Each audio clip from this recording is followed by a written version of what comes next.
धीरे धीरे धीरे धीरे बहू ने अपने सास ससुर की सेवा करना चालू करी। सास ससुर प्रदोष का व्रत करने जाए, सास ससुर नर्मदा जी के तट पर शिवलिंग का निर्माण करे, निर्माण कर कर एक पत्थर रखें, अगला पत्थर रखें, ऐसे करते करते 8 महीने 9 महीने 1 साल 1.5 साल निकल गया। आज भानुमति की बहू बाहर किसी संत को भोजन देने के लिए गई, पड़ोसन ने देख लिया, आवाज लगाकर बुला लिया, बहू रानी इधर तो आओ, तुम्हें मालूम है तुम्हारे सास ससुर जैसा झूठेला संसार में कोई नहीं होगा। तुम्हें मालूम है तुम्हारे सास ससुर जैसा झूठेला संसार में कोई नहीं होगा। इतने झूठेले हैं, इतने झूठेले हैं कि तेरी जिंदगी बर्बाद कर दी। तेरी जिंदगी? बहू ने पूछा क्या जिंदगी बर्बाद कर दी? उनका कोई बच्चा नहीं है, उनकी कोई औलाद नहीं, उनका कोई लड़का नहीं है, और तुझे बहू बना कर लिया है। भानुमति की बहू ने कहा ऐसा नहीं हो सकता। अब तो उसके दिमाग में धीरे धीरे स्लो पॉइजन जाने लगा। उसको लगने लगा कि हो सकता है दिख नहीं रहे, 1 साल हो गया, 1.5 साल हो गया। अब तो बहू ने सास का सेवा करना बंद कर दी। ना चाय बनाए, ना दूध बनाए, ना भोजन बनाए, ना सेवा करे, ना चाकरी करे, कुछ ना करे। अब तो अपमान करे सास ससुर का। इतने में ससुर नारायण ने अपनी पत्नी से कहा चिंता मत कर, तू बाबा पर सब छोड़ दे, सब अच्छा करेगा, क्यों चिंता करती है। एक दिन पड़ोसन ने बहू को फिर बुला कर कह दिया, अरे तेरे सेठ के पास में, ससुर के पास में बहुत सारा माल है, चाबी ले ले उससे। बहू ने जिद कर कर चाबी मांग ली। सास चाबी नहीं दे रही थी। नारायण ने अपनी पत्नी से कहा बिमला चाबी दे इसको। बिमला ने चाबी दे दी। अब तो बहू पूछती नहीं।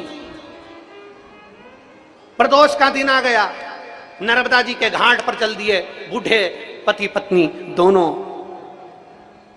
एक कमरा ऐसा था जो नारायण ने मना कर दिया था, इस कमरे को मत खोलना, इसकी चाबी बस केवल हम खोलते हैं और प्रदोष की प्रदोष खोलते हैं, इसको मत खोलना। पर बहू तो जिद्दी थी, जिद्दी।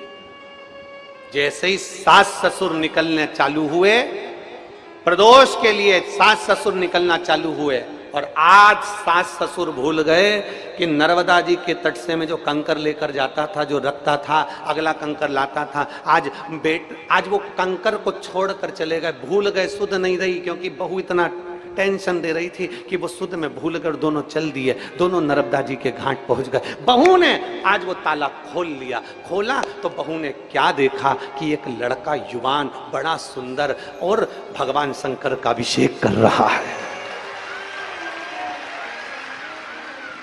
भगवान शिव का अभिषेक कर रहा है। शिव का अभिषेक।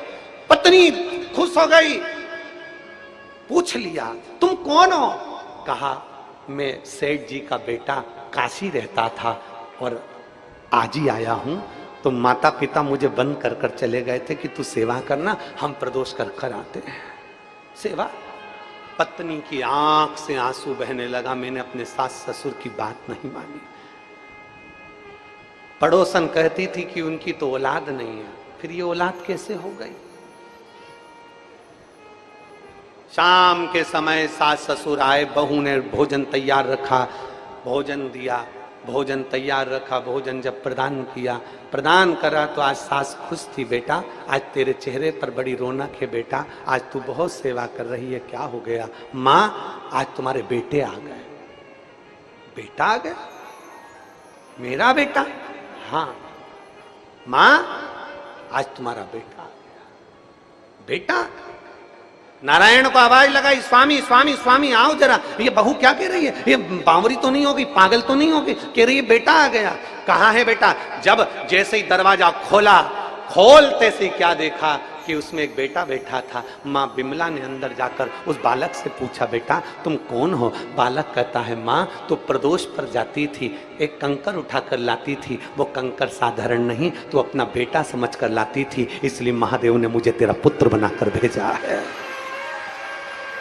हमसे लोग कहते हैं सियोर के कंकर का क्या महत्व है? तुमने दुनिया भर में कंकर की पूजन करवाना चालू कर दी। क्या मंदिर कम पड़ रहे थे जो कंकर की पूजन कराई? ये बाबा ओमकारेश्वर के तट की भूमि की वो कथा है कि कंकर भी शंकर बनकर प्रकट हो जाता है, वो कंकर कहलाता है।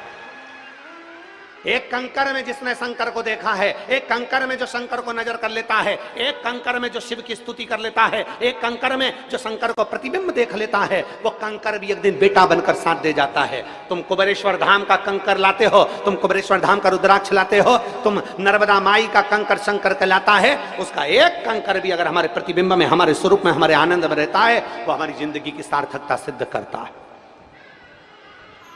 बेटा आप कहा, मां तू रोज हर प्रदोष पर कंकर लाती थी, आज प्रदोष का कंकर लेकर नहीं गई, वो कंकर ही शंकर ने मुझे प्रेरणा देकर भेजा है। मैं तेरा बेटा हूं मां, तू चिंता मत कर, पूरी जिंदगी तेरा निर्वाह करूंगा, क्योंकि तूने प्रदोष का व्रत करा और प्रदोष के दिन शिव जी का अभिषेक करा, मैं तेरा बेटा बनकर निभाऊंगा।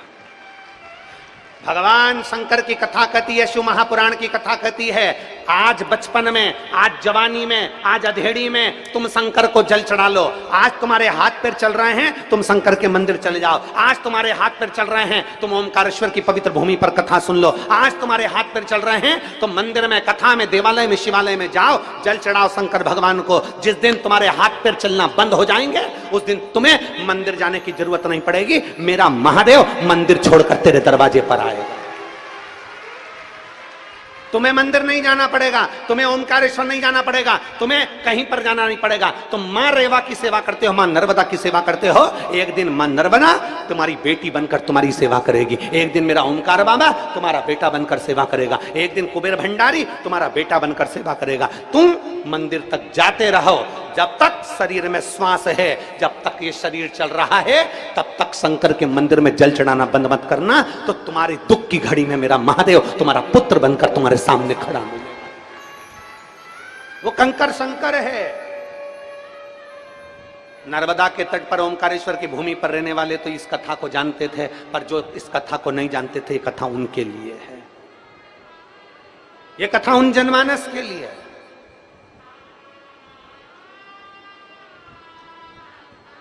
एक आपका भरोसा, एक आपका विश्वास, एक आपकी दृढ़ता, एक आपकी लगन। भगवान शंकर के प्रति जितनी तुम्हारी लगन होती है, भगवान शिव के प्रति जितना तुम्हारा प्रेम होता है, भगवान शिव के प्रति जितनी तुम्हारी लगन होती है, शिव उतने तुम्हारे करीब में आते हैं। शंकर क्या है? कोई तुमसे पूछे शंकर की परिभाषा बताओ, शिव की परिभाषा बताओ, शंकर की परिभाषा बताओ, उनको परिभाषा बता देना कि शंकर विश्वास है। तू विश्वास रखकर शिव के मंदिर जाएगा तो तुझे 20 साल में भी औलाद हो सकती है। तू शंकर के मंदिर जाएगा तो मेरा महादेव सारे दुख मिटा सकता है। एक